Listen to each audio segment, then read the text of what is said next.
All praises to the Most High God of Abraham, Isaac, and Jacob, and peace to everyone joining me on this program. This is a Fountain of Israel's Bible Studies program, and as always, it's an honor for me to stand before you on the Lord's holy Sabbath day. And with that, I want to remind you to like, share, comment, subscribe. Please tell a friend to tell a friend to tell a friend.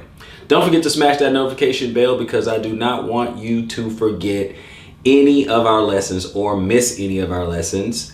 And while you're at it, if you feel so inclined, please check the description down below if you care to donate. Now, we got that out of the way. We have just come off the heels of the Day of Atonement last week, and now we are at one of the last feasts of the year. It's one of those week-long feasts.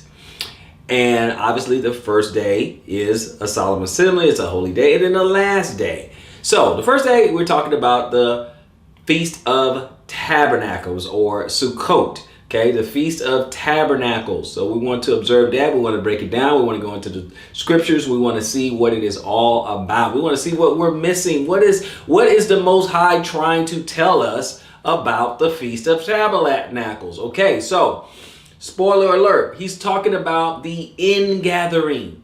The ingathering when the Most High, when the Messiah and the Most High will dwell with man, ultimately.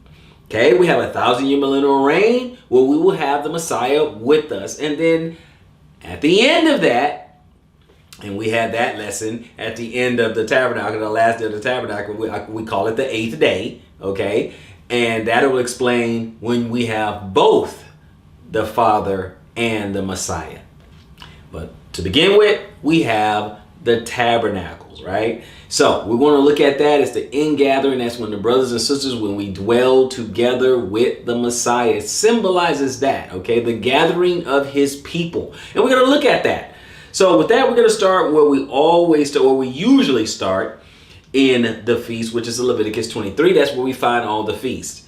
So with that being said, we are going to go to Leviticus 23, and I'm going to pick it up at verse 1, which reads, "And the Lord spake unto Moses, saying, Speak unto the children of Israel, and say unto them concerning the feast of the Lord, which ye shall proclaim to be holy convocations," or gatherings. "Even these are my feasts," letting us know who they belong to. We're going to drop down to 4. "These are the feasts of the Lord, even holy convocations, which ye shall proclaim in their season, at their time, at their appointed time." These are the Moedims, right? These are appointed at their time. Okay, so we don't just do it anytime, like taking communion like they do at No, you take the Passover on the Passover. Okay, at its appointed time. Drop down to 33 so we can look at this. 33, it says, "And the Lord spake unto Moses, saying, Speak unto the children of Israel, saying, The 15th day of this 7th month shall be the Feast of Tabernacles for 7 days unto the Lord." We said that it's a week long, correct?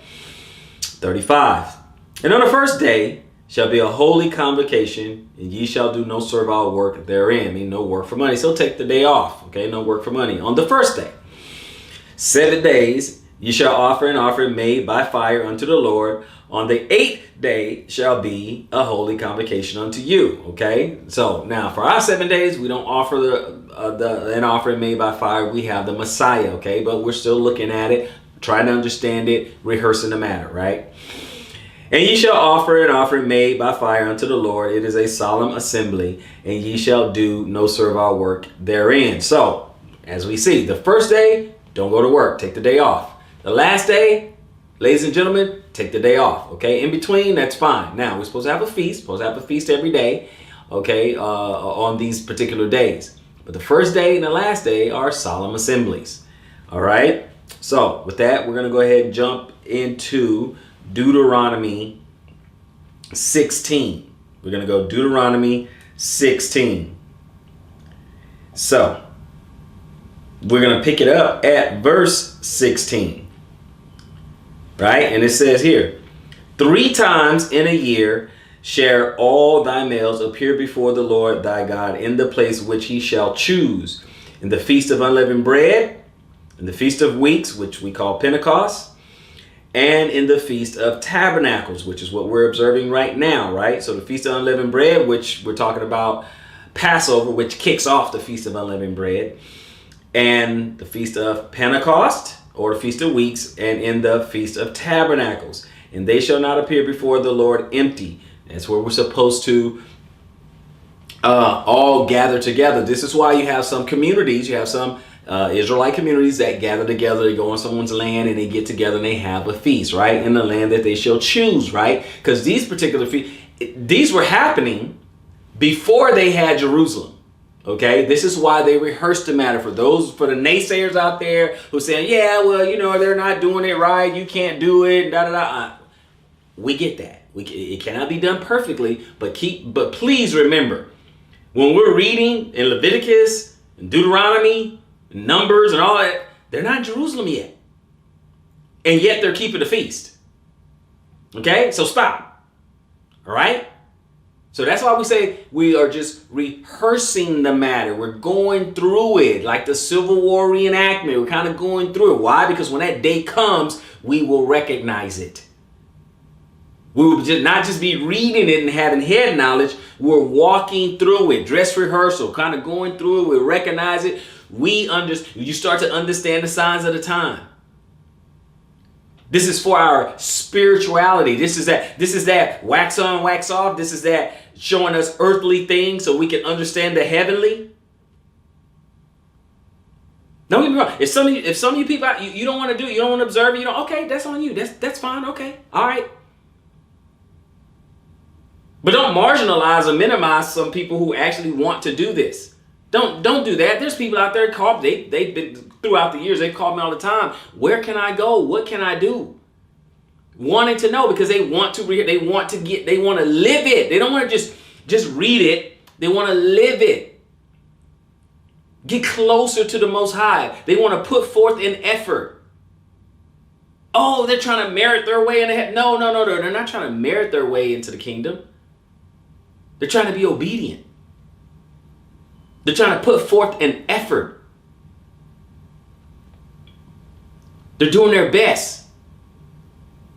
They'd rather do this than to unwrap Christmas gifts. They'd rather do this than to dye and hide eggs. See, brothers and sisters, let me just encourage you. Because you're going to get the naysayers out there. And just to quiet all that noise, just to, look, man, I'm just rehearsing. If you want to go dye some eggs or you want to go, put a tree in your, you go do that. I'm just trying to rehearse the matter. I just want to be ready when the time comes. I want to wear the t-shirt for the family reunion. I'm just rehearsing the matter. That's it.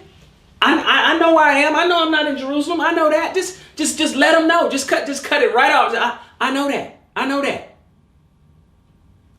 And then, well, it don't take. Okay, then why does this hurt? Why does this bother you? Because I'm trying to have a little feast. I'm trying to do tabernacle because I set up a tent in my backyard. Why does that bother you?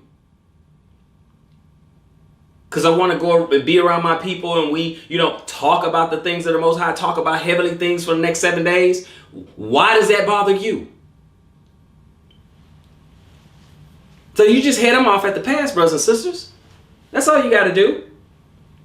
No, it says, that they're not going to appear before him empty.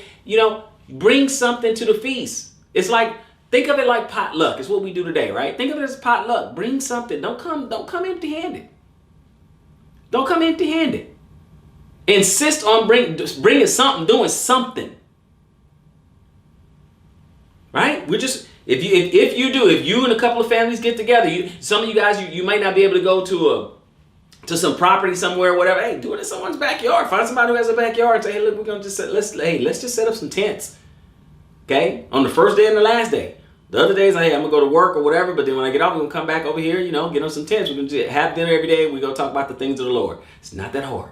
What they do in the first century, and they do it in the New Testament. They were just going house to house. They held church in house to house, people's house.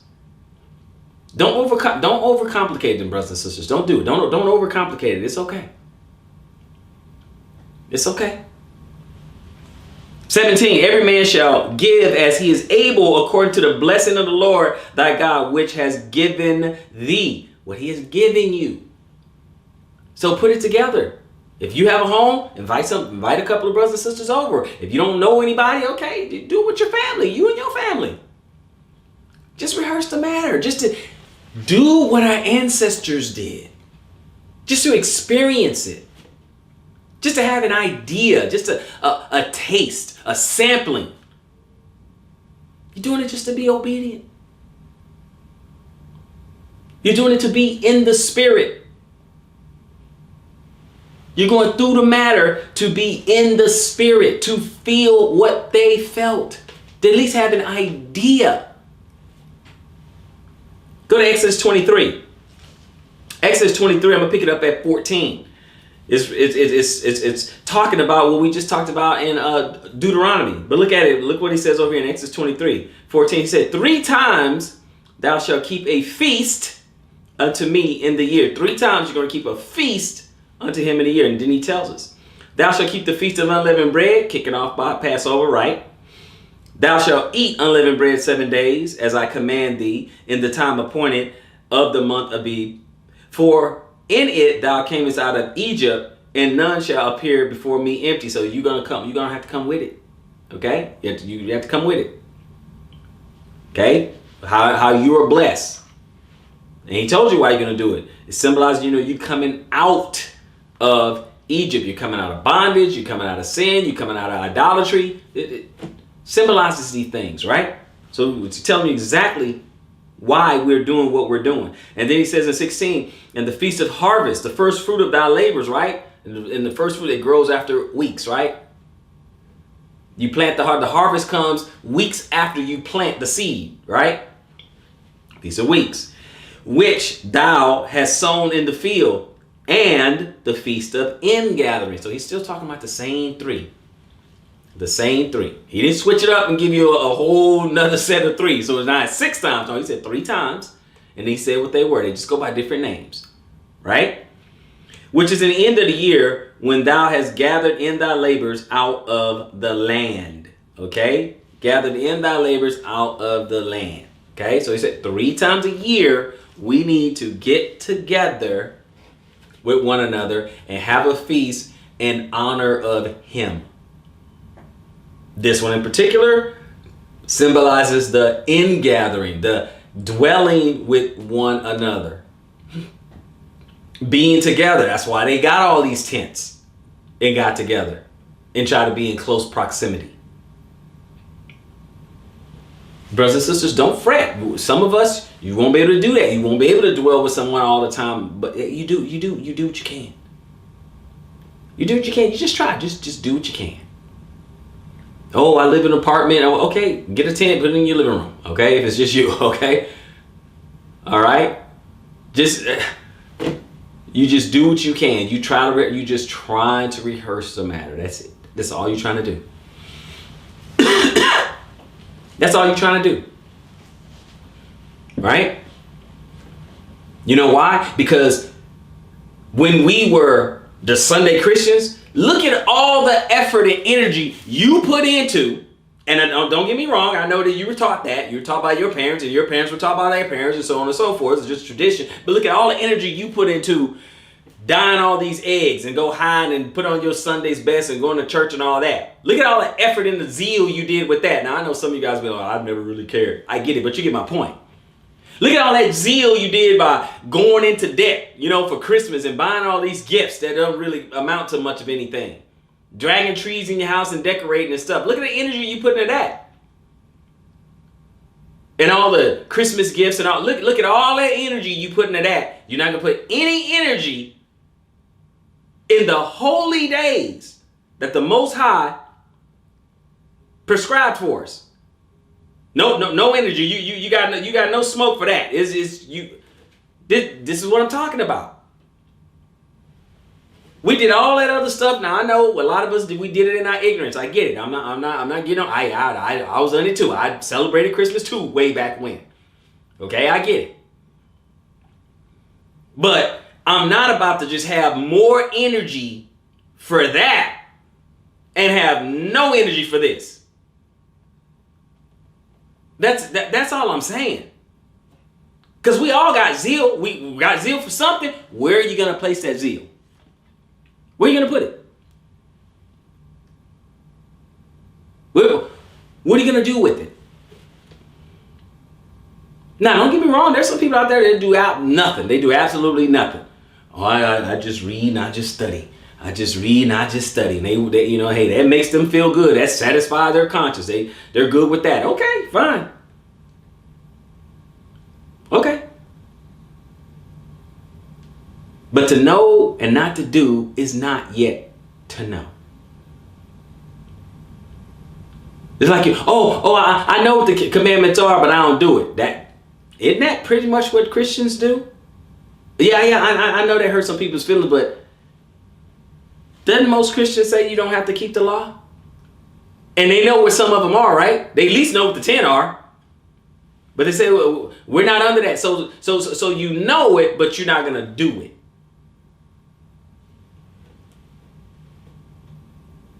Doesn't the other folks who are called Jews, don't they keep Passover right now?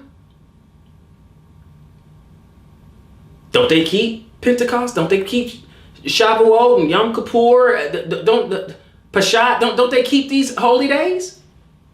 They do it.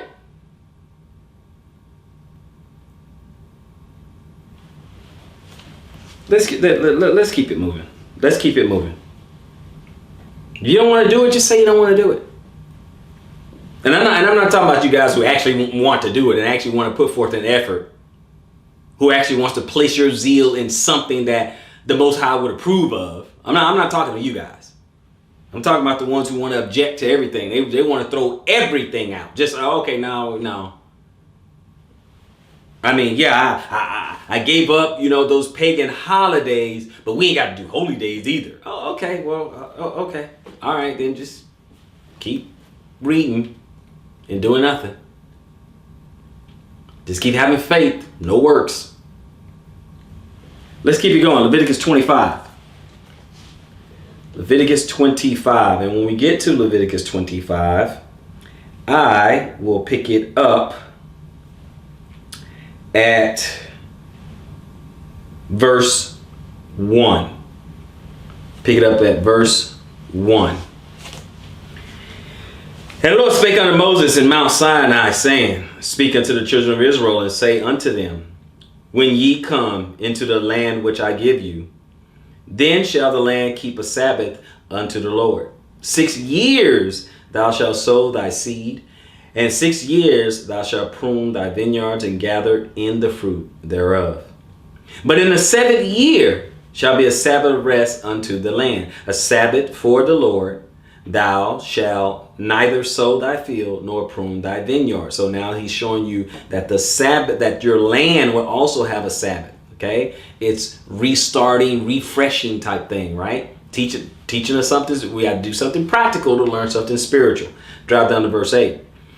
And thou shalt number 7 Sabbaths of years unto thee, 7 times 7 years, and the space of the 7 Sabbaths of years shall be unto thee 49 years. So 49 plus a year, right? But we'll get to that. Then shall thou cause the trumpet of the Jubilee to sound on the 10th day of the 7th month, in the day of atonement. Trumpet, atonement, in the day of atonement, ye shall make the trumpet sound throughout all the land. Okay, liberty, Jubilee, yay, freedom. All debts are cleared, fresh, brand new start.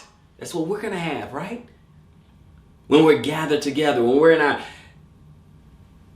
glorified body. When we are renewed, when all our sins and transgressions are washed away. That's what this is about, brothers and sisters. This new beginning.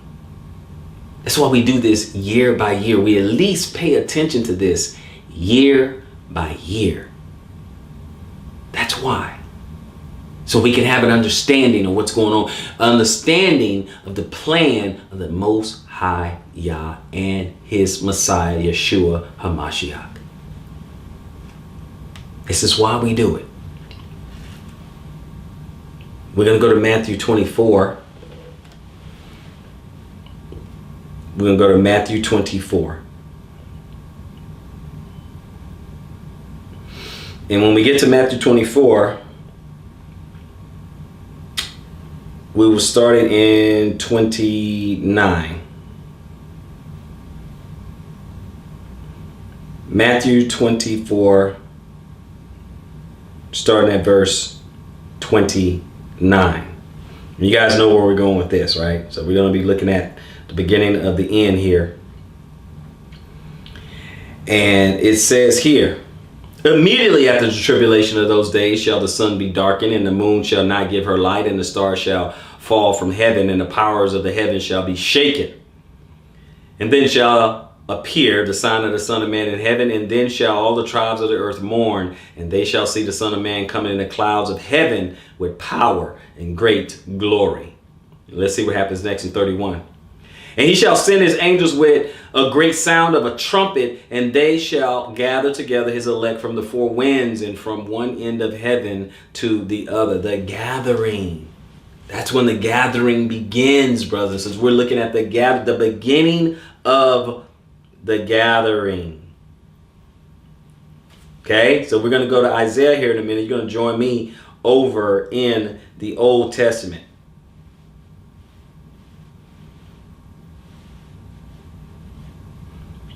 So Isaiah 27, and I want to pick it up at verse 12.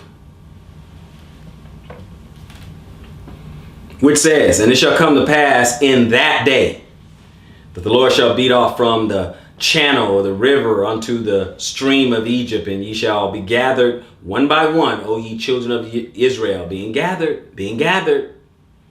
And it shall come to pass in that day that the great trumpet shall be blown. Isn't that what we just read, right? We just read that in Matthew. The Messiah just said that, right? And it shall come which are ready to perish in the land of Syria and outcasts of the land of Egypt, those who are in bondage, not literal Egypt, all over the place, and shall worship the Lord in the holy mount of Jerusalem. And we're going to go over to 1 Thessalonians. 1 Thessalonians, brothers and sisters. Talking about the gathering. That's where it begins. 1 Thessalonians 4 and 14. 1 Thessalonians 4 and 14. 14 says this, for if we believe that Jesus died and rose again, even so them also which slept in Jesus will God bring with them. For this we say unto you by the word of the Lord, that we which are alive and remain unto the coming of the Lord shall not prevent them which are asleep, which we will not go before them. For the Lord himself shall descend from heaven with a shout, with the voice of an archangel, and with the trump of God, and the dead in Christ shall rise first. Then we which are alive and remain shall be caught up together with them in the clouds to meet the Lord in the air, and so shall we ever be with the Lord. This is talking about the gathering. Talking about being gathered with him.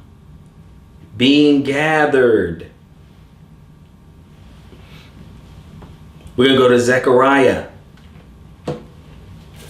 This is how he's going to get his people together. This is how he's going to bring us together. Him and his angels going to gather us up. This resurrection at his coming. Gathered, meeting him in the air. And going wherever he goes. Meeting a dignitary, meeting a king, meeting a sovereign. And escorting him wherever he's going. Following him wherever he's going. And we know where he's going. We're going to be wherever he shall be, we're going to be. So the question is, begs the question, where will he be? Let's go to Zechariah 14, 1 through 9. Zechariah 14, 1 through 9. It says, behold, the day of the Lord cometh, and thy spoil shall be divided in the midst of thee.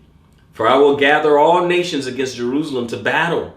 And the city shall be taken, and the houses rifled, and the women ravaged, and half of the city shall go forth into captivity, and the residue of the people shall not be cut off from the city.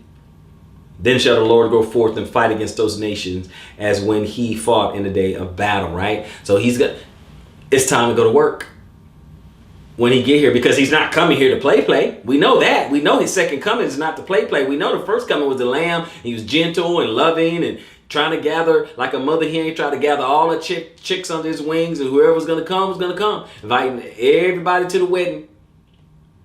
Trying to invite everybody to the wedding, and those who don't want to come, Israel and Judah. Israel and her sister Judah, who all's going to come, who's going to be a part. And then if not, okay, now invite everybody else. Okay, now invite the Gentiles to the wedding supper. Now we're gonna witness a whole lot of stuff, right? We're gonna see the king do some work. He's gonna have a hold my beer moment and gonna wreck some shop. But where's he gonna be? In verse 4, and his feet shall stand in that day upon the Mount of Olives. The same one he ascended from in Acts? Okay. Which is before Jerusalem on the east, and the Mount of Olives shall cleave in the midst thereof toward the east and toward the west, and there shall be a great valley, and half of the mountain shall remove toward the north, and half of it toward the south. And ye shall flee to the valley of the mountains, for the valley of the mountains shall reach unto Azal. Yea, ye shall flee, like as ye fled from before the earthquake in the days of Uzziah the king of Judah. And the Lord my God shall come, and all the saints with him. Oh, and all the saints with him. Huh. Just like Paul was talking about. Just like Yeshua was talking about. And all the saints with him, he's going to come. So wherever he's going to be, we will be. His saints will be with him also. So we're going to rise up. Well, the dead in Christ is going to come out of their graves. The ground's going to be open. The graves will open up. The seas and the oceans, they're going to give up their dead. They're going to rise up. Then those who are alive at the time of his coming, they'll rise up and get changed. The saints, those that are his, first resurrection. And they'll meet him in the air. And wherever he will be, they will be. And he says he's heading over to Jerusalem. And he's going to bring his saints with him. And he also says all the armies and all these other nations that want to go against him, oh, they're invited. Come on. Come on. Bring it, right? Because at this point, he wants all the smoke. It's not about turning the other cheek anymore. That's over with. Okay? That's when he shows it, that's over with. Because the meek shall inherit the earth. And so he's going to have a whole lot of house cleaning. It's going to be a whole lot of furniture moving around, a whole lot of redecorating on earth. Because he's giving it to his people. So you're not going to have a whole lot of unrighteous people just running around doing their thing. No. This is ingathering, indwelling, cleaning it all up for his people. Even making a new Jerusalem. He's preparing that place now. He's preparing that place right now. It's just waiting to descend down to the earth. Gonna redecorate the earth, and then its adornment, its crown jewel will be New Jerusalem. And that's for his people. That's for his saints. That's for his prophets. That's for the disciples. That's for his world government. That's for his 144,000. That's for his 24 elders. That's for the 12 disciples. That's for the apostles, and that's for the saints. That's for Israel and Judah, and as for the strangers who join themselves unto Israel. Everybody covered. Guess what? Everybody else, wicked. Got some lakefront property right there in the lake, right there. Nice and toasty for everybody else. That's what this is all about. Sorry, that's just how it goes. Verse 6. And it shall come to pass in that day that the light shall not be clear nor dark, but it shall be one day which shall be known to the Lord, not day nor night. But it shall come to pass that at evening time it shall be light. And it shall be in that day that living water shall go out from where? Jerusalem. Half of them toward the former sea, and half of them toward the hinder sea. In summer and in winter it shall be. And the Lord shall be king over all the earth. In that day shall there be one Lord, and his name one. No confusion. He's coming and he's saying, hey, you got to go. The rest of you guys got to go. If you're not called by my name, you got to go. Eviction time. Eviction time. The time to get things right is now. Not then. It's too late. It's too late when he shows up. It's too late. You already got your pink slip already. You're not doing anything about it. That's these messages. You're not listening. Okay. When he show up, it's too late. And see, we go over these so that you know what it looks like when it happens. This is part of the way you get your discernment. This is one of those ways you're like, man, I've been combing through these scriptures. I've been searching the scriptures to show myself approved. Okay, I'm starting to understand. I start to see it in my mind's eye. I start to see it playing out. I build. I ask my moray. I ask my pastor. We talk. We work out some things. It's starting to make sense to me. This is a way we can look at the world through a biblical lens. And then we can start discerning things. So when these things really start to happen, you'll recognize it. You'll know when it really happens. You get out of people. You get some people out there jumping the gun, false alarms, and all that. But when it really starts to happen, you'll recognize it. Don't worry, you'll know. You'll know. That's the reason why the Most High. This reason why he tells us this, so we can recognize. That's why it's important for us to read these things, so we can recognize it, so we can see it when it does happen. This is why. This is why we read, study, rehearse the matter, memorialize these things. This is why we do this. This is how we get watered with the word. This is how. We go through it, we break it down, we look at it. Let's go to Revelation 15. Let's go to Revelation 15.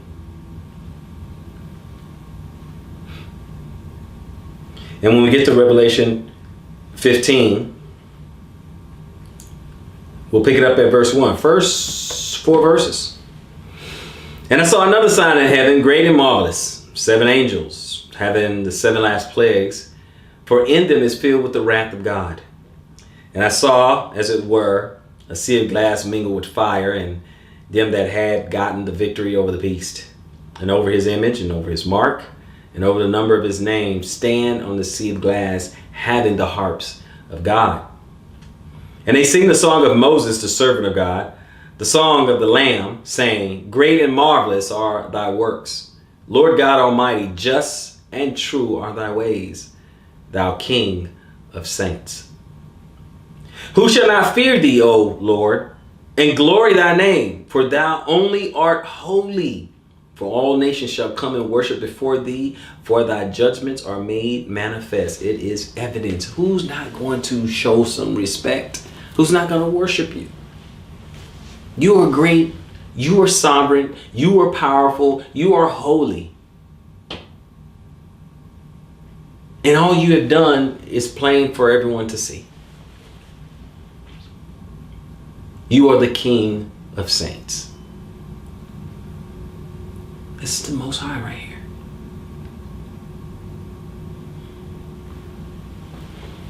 Let's go to Zechariah. Let's go to Zechariah. Let's look at what will it be like in this ingathering. And I'm talking about pretty much the millennial reign at this point, because we will be gathered together at that time for, like 1,000 years, right? There's gonna be some indwelling and stuff, right? Before that millennium, you got the Armageddon, they got the Battle of Armageddon, right? Got the Battle of Armageddon, and then after that, you got 1,000 years of tabernacling, one to another. 1,000 years, right? But let's look at this a little bit, okay? Let's look at a couple things. Zechariah 14, we're gonna look at 11. Because see, in that day, these feast days, it's not going to be optional. People thinking about it and all. It won't be optional then. Verse 11. And men shall dwell in it, and there shall be no more utter destruction, but Jerusalem shall be safely inhabited. Okay? In that day. And this shall be the plague wherewith the Lord will smite all the people that have fought against Jerusalem. So this is what's going to happen to them. Their flesh shall consume away while they stand upon their feet. May look like spontaneous combustion. And their eyes shall consume away in their holes, and their tongues shall consume away in their mouths. Gruesome way to die. And it shall come to pass in that day that a great tumult from the Lord shall be among the people, and they shall lay hold every one on the hand of his neighbor, and his hand shall rise up against the hand of his neighbor. And Judah also shall fight at Jerusalem. Okay, so that's now we get involved, right? And the wealth of all the heathen round about shall be gathered together, gold and silver and apparel in great abundance. And so shall be the plagues of the horses, of the mules, and of the camel, and of the ass, and all the beasts that shall be in the tents as this plague. Okay, so that now Judah's about to get involved, and look what happens.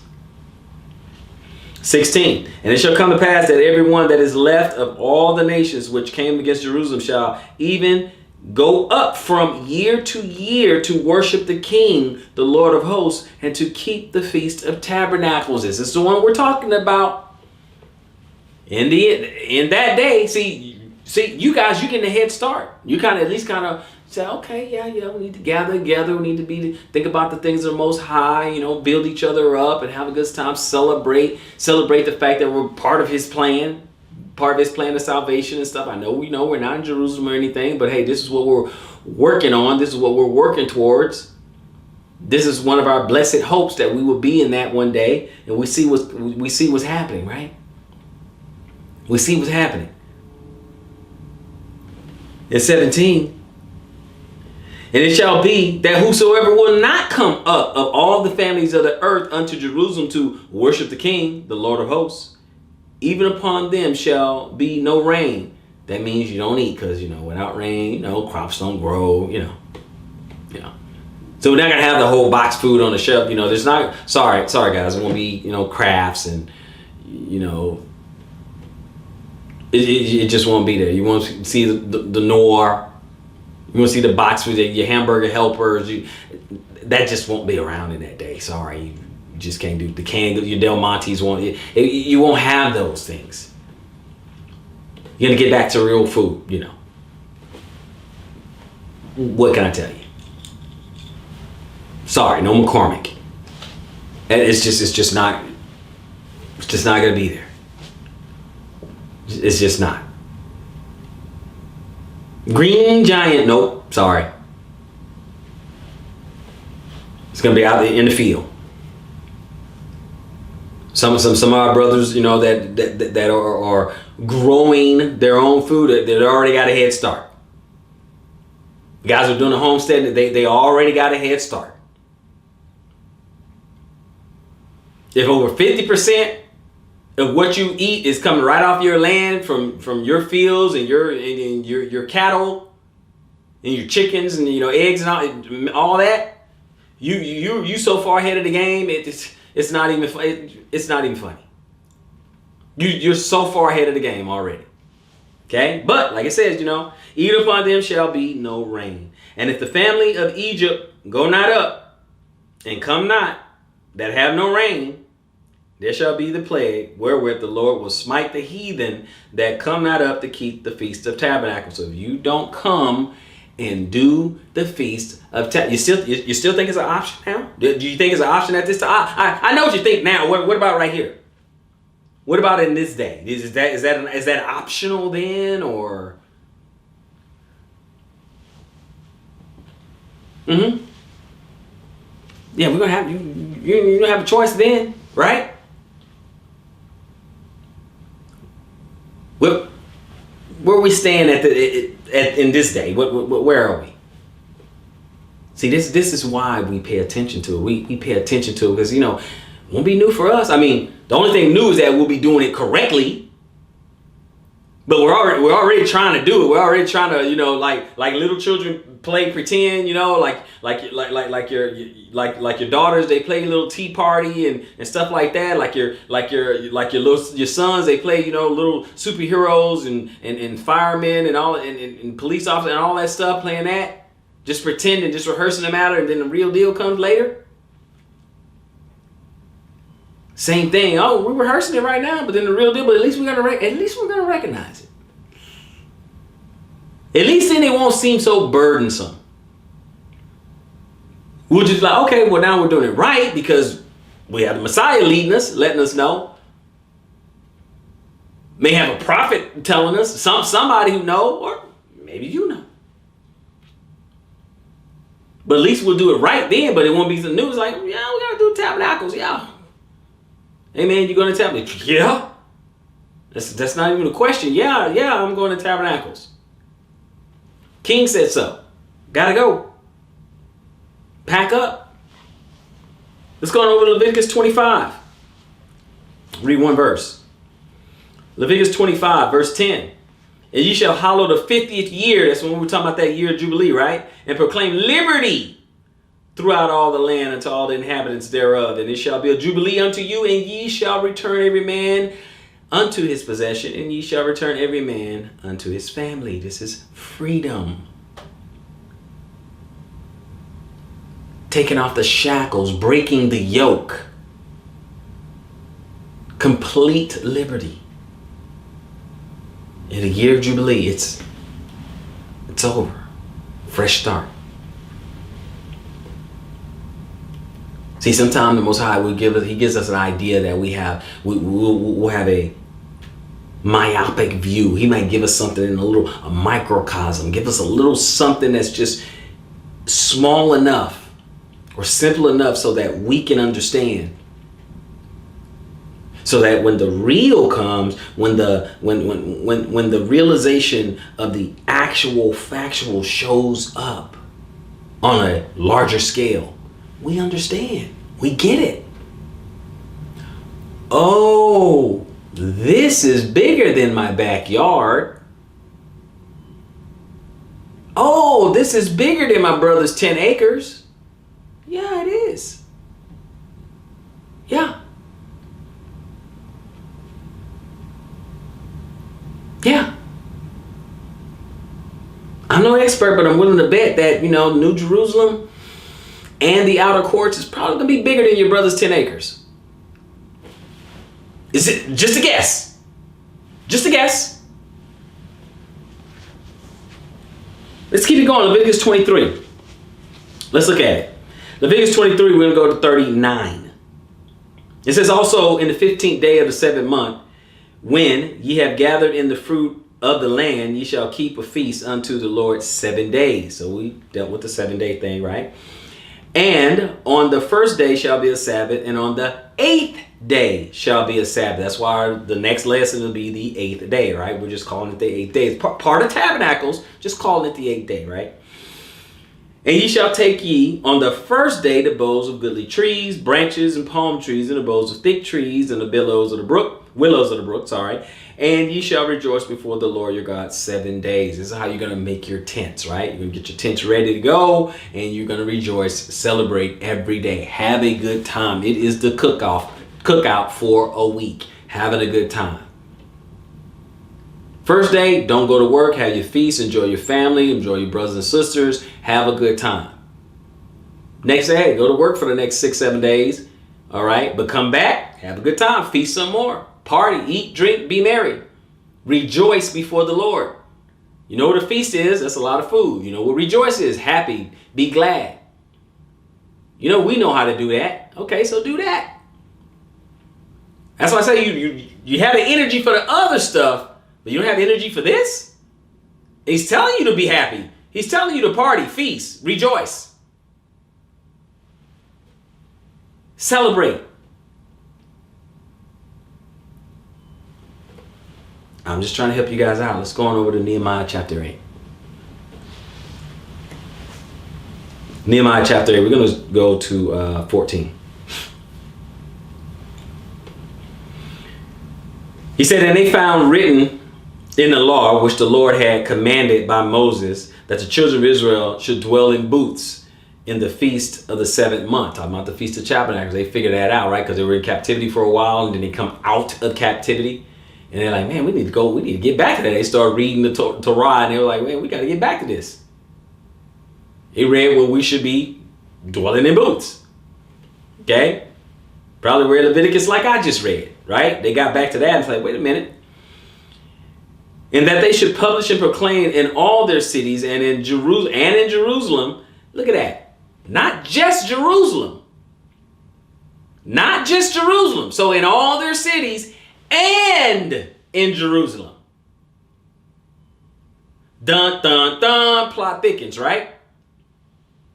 Saying, go forth unto the mount and fetch olive branches and pine branches and myrtle branches and palm branches and branches of thick trees to make booths, as it is written.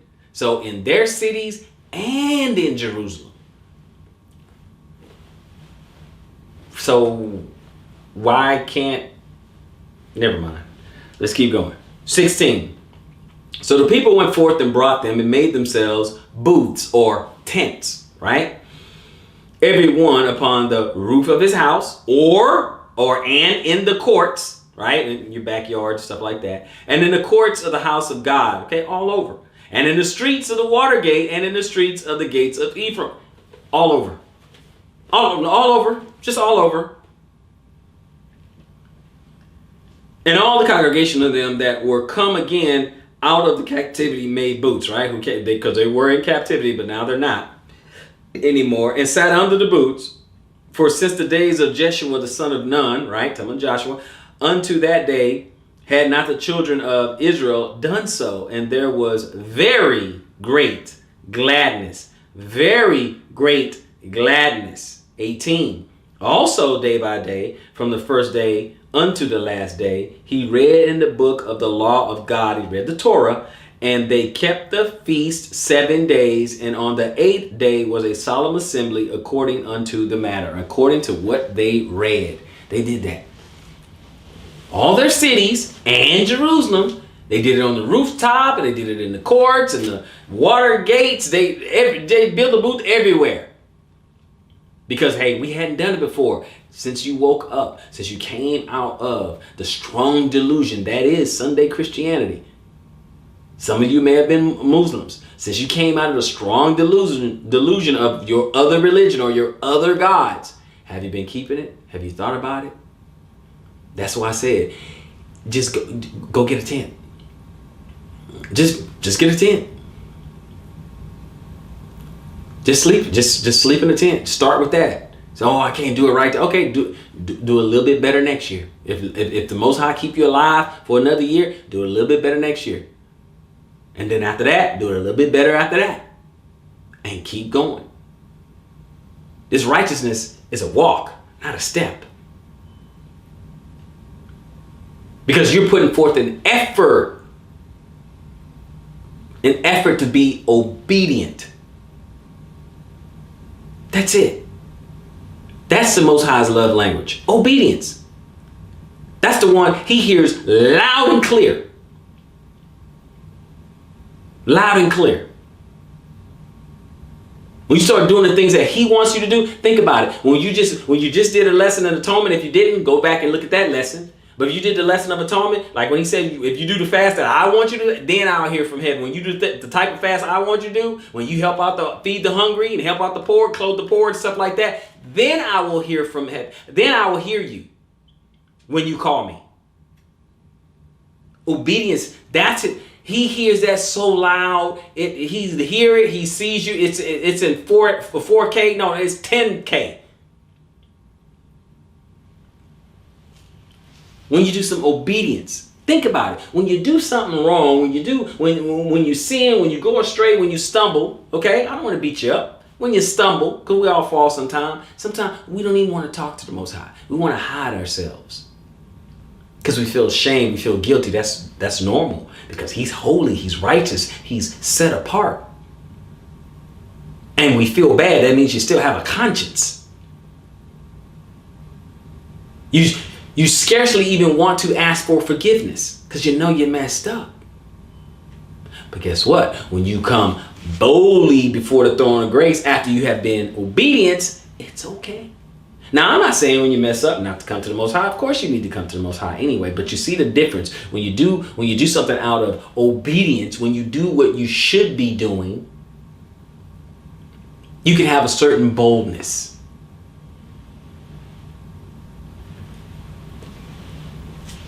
A thankfulness. Certain gratitude, certain humility. Now, you're not going to go with arrogance. You're not going to do that. You're not going to go before him, sound like a narcissist and like, hey, Most High, I did this, boy. You know, I kept that dietary law perfectly. I kept your Sabbath perfectly. I've been doing everything right. You know, give me my pat on my head. No. But when you do need help, you can come with a certain boldness. Because even the prophets, even some of the prophets, you know, like Peter, he says, not so, Lord, I've never put anything common or unclean in my lips. Right?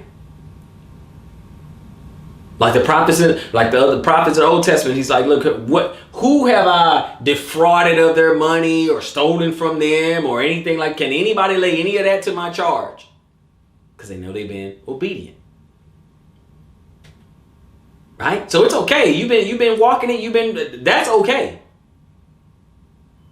Because we should master something. We got to get something right in the law. We should get something right. So, okay, well, I haven't been doing that. I've been doing pretty good in this area, that area, I'm working on this, but I got this down pretty good. Then you can go boldly before Most High. All right? Let's keep it going. 2 Peter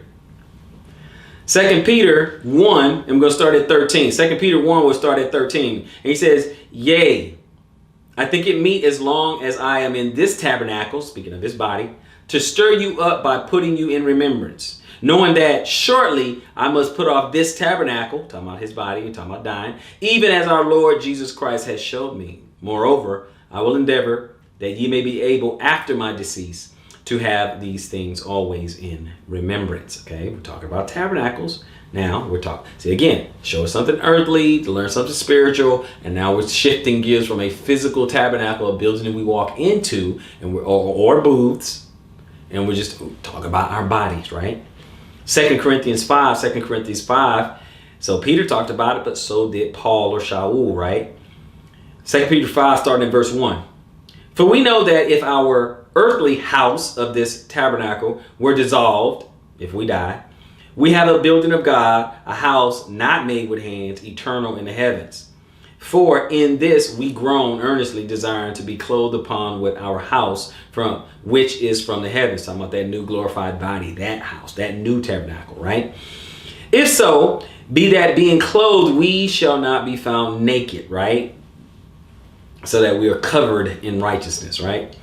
For we that are in this tabernacle do groan, being burdened, not for that we would be unclothed, but clothed upon, that mortality might be swallowed up of life, meaning we will become eternal at that point, immortal, right?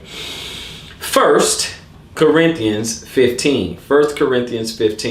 All right? So let's go through our last couple of places and we'll close out. 1 Corinthians 15, we're going to start at 35. But some man will say, how are the dead raised up? And with what body do they come? Thou fool, that which thou sowest is not quickened except it die, right? So it won't be made alive except it die, right? This body, you can see this kind of as a seed being planted in the ground, and then resurrected one will be raised up. And yes, in the last day when the Messiah comes, there are some people who will not go into the ground first, but You guys get the point. And that which thou sowest not that body that shall be, but bear grain. It may chance of wheat or of some other grain, right? Kind of what I just said. But God giveth it a body as it had pleased him, and to every seed his own body. All flesh is not the same flesh. But there is one kind of flesh of men, and another flesh of beasts, another of fishes, and another of birds. There are also celestial bodies and bodies terrestrial. But the glory of the celestial is one, and the glory of the terrestrial is another. He's saying we're not the same. It's not the same, right? There is one glory of the sun, and another glory of the moon, and another glory of the stars. And for one star differed from another star in glory. So also is the resurrection of the dead. It is sown in corruption, and it is raised in incorruption. It is sown in dishonor, and it is raised in glory. It is sown in weakness, it is raised in power. It is sown a natural body, it is raised a spiritual body.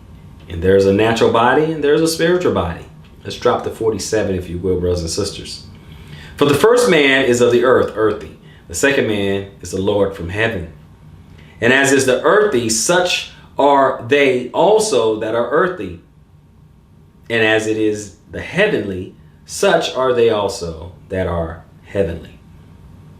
And as we have borne the image of the earthly, we shall also bear the image of the heavenly. Drop to 51. And this is where he gives you the good part. And behold, I show you a mystery.